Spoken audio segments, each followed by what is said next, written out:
Skating করেই উত্তরবঙ্গ থেকে 1500 kilometre দূরে কেদারনাথ জয় 3 যুবকের।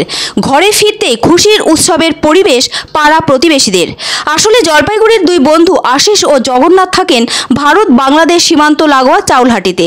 তারা বেশ কিছুদিন ধরে স্কেটিং করে মানুষের মন জয় করছিলেন।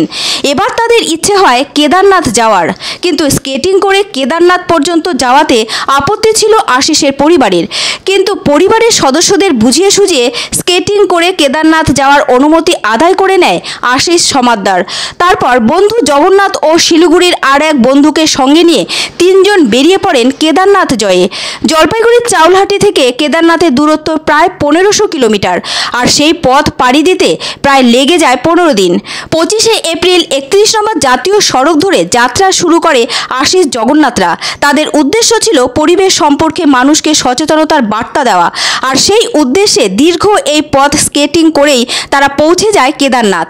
আর কেদারনাথ পৌঁছে আনন্দে আত্মহারা হয়ে তারা সেখানেও স্কেটিংয়ের মজা নিতে থাকেন। কেদারনাথে উপস্থিত ভক্তরাও খুবই খুশি হন তাদের দেখে। যেখানে সাধারণ মানুষ অনেকেই হাঁটা পথে যেতে পারেন না কেদারনাথ, সেখানে স্কেটিং করে জগন্নাথ আশিসরা পৌঁছে যান কেদারনাথে। শুক্রবার 17ই মে কেদারনাথ থেকে ফেরেন তারা। আশিস জগন্নাথদের ঘিরে শুরু হয়ে যায় উৎসবের আবহ। চ্যানেল বাংলা টিম পৌঁছে যায় আশিসদের বাড়িতে। আশিস ও জগন্নাথের পরিবারের সদস্যরাও খুব খুশি ছেলের এই কৃতিত্বে। জগন্নাথ ও আশিস জানায়, বর্তমান সময় খেলাধুলার গুরুত্ব অপরিসীম। স্কেটিংয়ের মাধ্যমে যেমন খেলার মজা পাওয়া যায়, তেমনই প্রচুর পরিমাণে ব্যায়াম হয় এই একটি খেলার মাধ্যমে। একই সঙ্গে এটি প্রকৃতি বান্ধব। স্কেটিংয়ের মাধ্যমে ভ্রমণে কোনো রকম দূষণ ছড়ায় না। এই সচেতনতার বার্তা দিতেই আমরা দীর্ঘ পথ পাড়ি দিলাম স্কেটিংয়ের মাধ্যমে। আপনি যে এখান থেকে মানে এতটা পথ গেলেন, তো সেই পথ মানে এত যে দিনগুলো কাটালেন, তো যেতে আসতে আপনাদের কি কি সমস্যার সম্মুখীন হতে হয়েছে এবং কি কি সুবিধা পেয়েছিলেন এই চলাকালীন? সমস্যা বলতে আমাদের এমনও দিন গেছে যে আমরা কোনোদিন রাতে খাইনি। তারপরে এমনও দিন হয়েছে যে রাস্তাঘাটেও শুয়ে পড়তে হয়েছে মন্দিরের সামনে, মানে কি বলবো আর। তো আপনারা যে এতটা গেলেন, কি কি সাথে করে আর কি ক্যারি করেছিলেন, যেহেতু এতটা পথ যাচ্ছেন আপনারা? আমরা জামা কাপড়, তারপরে আমাদের অনেক কিছু, তারপরে একজন আমাদের এখান থেকে খুচরো পয়সা দানের জন্য দিয়েছিল, সেটা হচ্ছে 3000 কয়েন ছিল।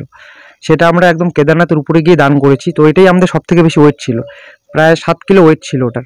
আর আমাদের ব্যাগে ছিল আরও অনেক কিছু ভারী জিনিস ছিল, যেটা অনেকেই দেওয়ার মানে ওখানে মন্দিরে দেওয়ার জন্য নিয়ে যেতে হয়েছে। টোটাল ওয়েট ছিল ওটা প্রায় 8 থেকে 10 কিলোমিটার, মানে 10 কিলো। তো আপনার ভাই তো একটা মানে বিরাট একটা সাফল্যের মানে সাফল্য পেয়েছে, তো তার এই সাফল্যে আপনি কতটা খুশি? আমরা তো বাড়ি থেকে মা, ভাই, বোন সবাই প্রচুর পরিমাণে খুশি। আর প্রথম গেল ওখানে আমরা প্রচুর খুশি বাড়ি থেকে। এই উৎসব আমাদের মানে এই আনন্দ আর ইসে করার জন্য কেউ পারে না এগুলো। আমরার মতো অন্য ছেলেগুলো কিন্তু ওর দারুণ স্বার্থ, ওগুলার তোর একদম সেই অভিজ্ঞতা। এই যে কতটা খুশি এই তার খুশি বলে আমি ধন্যবাদ, একদম আমি সেই খুশি। আমাদের পাড়ার ছেলেদের এখান থেকে গেছে না, আমি সেই ধন্যবাদ আমাদের।